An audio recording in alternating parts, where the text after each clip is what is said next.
We're here at the Art of the Brick, London, and it's exciting. It's over 80 sculptures that I've built completely out of Lego bricks.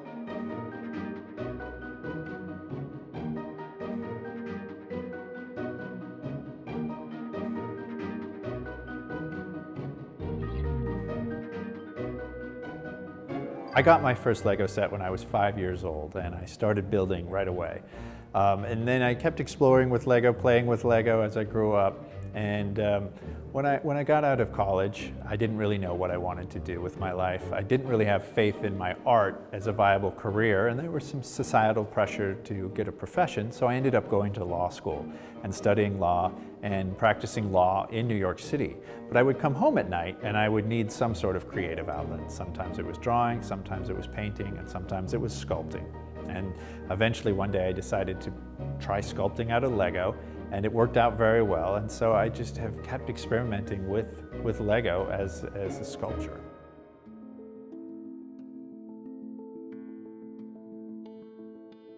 You need a bit of patience for this job because it takes a while to create the different sculptures. The size and complexity of a sculpture really determines how long it's going to take, but if, for example, a life-size human sculpture would take about up to 2 to 3 weeks and use about 15,000 Lego bricks.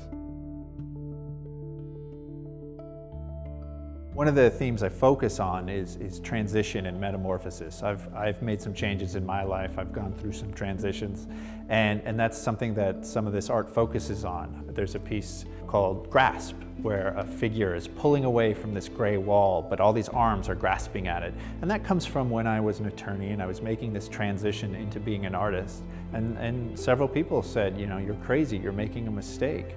And those are those arms pulling at the artist who's trying to escape.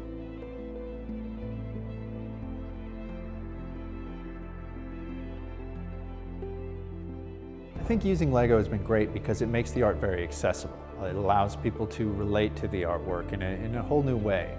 People have a connection to this brick. They've played with it, or their kids have played with it. They've all snapped a few bricks together. So when they see this artwork, they really can connect with it because they have that familiarity.